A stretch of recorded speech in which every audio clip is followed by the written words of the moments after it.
What's the good word, Jets fans? It's your boy DKB here. One of the questions that continues to rise as we see our season fall flat on its face is what's going to happen with our young stars, right? Our young core nucleus, not just on the offensive side, but even defensively as well. Since we're pressing the reset, there's nothing stating that, we expect to return to being a top 10 defensive unit again, right? Offensively, we obviously know what our struggles there are, but we have a core that's in place, regardless about how you feel about the organization functioning, the coaching staff, even the makeup and build of this team. Is undeniable some of the talent that we have here. Garrett Wilson, Breece Hall. You look at some of the signings and other draft picks such as John Simpson, Tippmann, for example. Braylon Allen, Isaiah Davis is even starting to come on now with some opportunities due to injury. Defensively, obviously, you have Sauce Gardner, you have Jermaine Johnson, you have Will McDonald IV, who's come on now and had one of the best seasons as a young player since John Abraham for the Jets. And Quincy Williams still being there. Obviously, you got to take a look at what you want to do extension-wise for a guy like Jermaine Sherwood. But there's a lot to love about this roster and who you could build around and add some strengths to help emphasize others, right? Big Q, you take a look at draft picks, for example, and giving him like some interior help. So the question here is, would the continuous losing that we've had, right? We've seen it early with Quentin Williams before things turned around defensively. We've seen it with Garrett Wilson now. We're hearing it with Breece Hall. You've heard the likes from veterans talking like Tyler Conklin and even Jeremy Rucker, for example, that's piped up on the few occasions we've heard him. The team isn't happy. The players aren't happy. And Connor Hughes did provide us some context on what the current mentality may be for some of these young guys, because on the outside looking in, if I'm them, it's a story I've seen before. I've talked about this. This is the Jamal Adams effect, if you will, a guy that's come in as a winner from a highly touted program. He's accustomed to winning. He thought he could be that spark to turn things around, and that's the case that I think any of these guys, especially on the offensive side, expect it to be, right?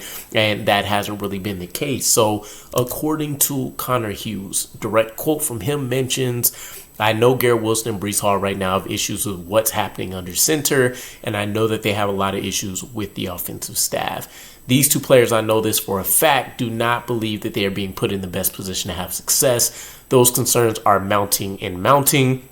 I genuinely believe that all of these key players that are going to be due money, they'll be willing to talk to the Jets. They'll be willing to consider it, but there will be no hometown discount that after what they've endured for the last 4 years. And there's kind of a lot to unpack here, right? If you get into the first piece, them not loving what's happening under center, that is a direct indictment of Aaron Rodgers.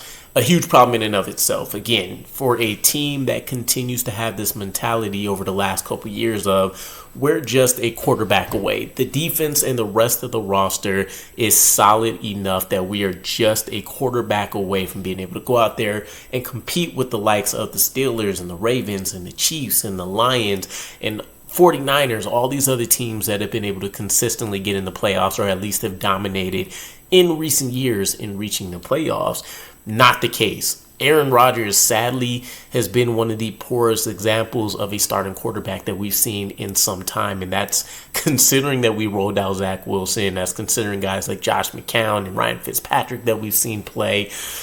It's terrible, right? Aaron Rodgers is not only just missing open throws. I've seen some kind of statistic with him being among the 5 to 7 worst quarterbacks in the NFL operating from a clean pocket. So no pressure, standard pass rush, I'm imagining here, at least 3 seconds or more to throw. And you're seeing errant throws, you're seeing miscommunications, and you're just seeing a lot of forced tendencies, right?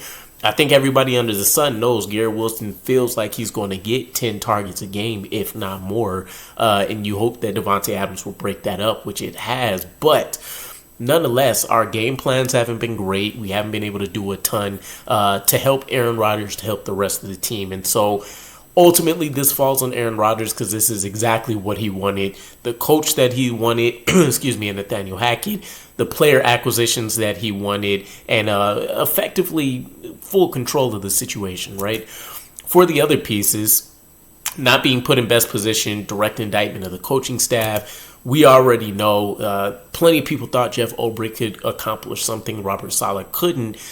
We failed to, I would say they failed to comprehend the fact that Jeff Ulbrich was going to have more on his plate than Robert Saleh did, right?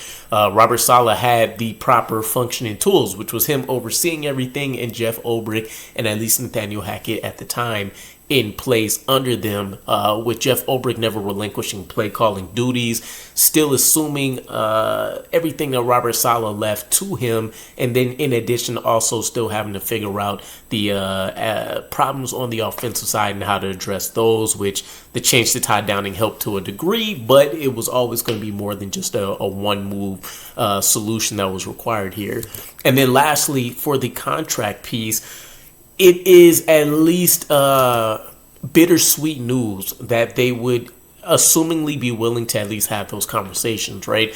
I did have some concerns about this as it pertained to Joe Douglas, who's no longer here, because we've seen various players that went on to sign cheap deals elsewhere that never had a conversation, according to them, were never offered any kind of extension or conversation about what a new contract would look like, according to them. And it's not like they just went on, they signed cheap contracts and they were just nobodies. They still had solid levels of success, if not above average for their positional unit. So with that being said, I think no matter how you look at this or what new regime comes in, when you're looking at the Jets, I think it's still centered around Garrett Wilson and Breece Hall.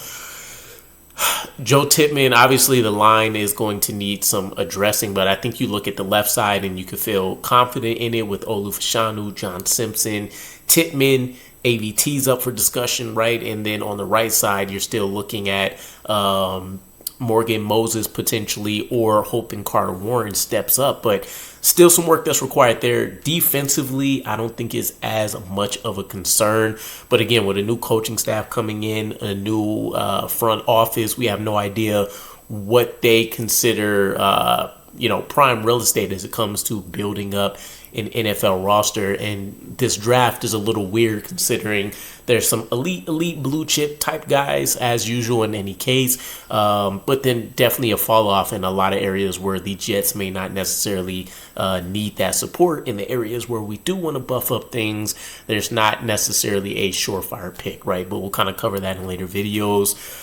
Let me know what you guys are thinking though.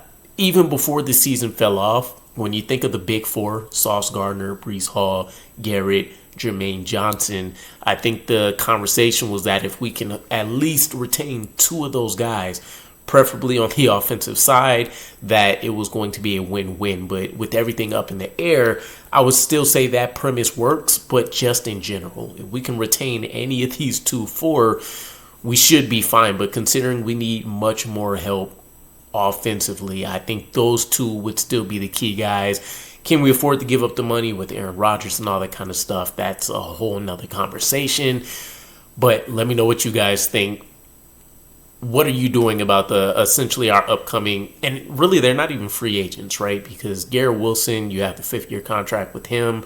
Breece Hall, yes, is coming up on his 4 years, but not necessarily a situation where you say there needs to be a holdout or anything that happens. But again, ultimately, just let me know what you guys are thinking. What would be your game plan in attacking some of these core young guys for us? And I'll catch you guys again. Peace.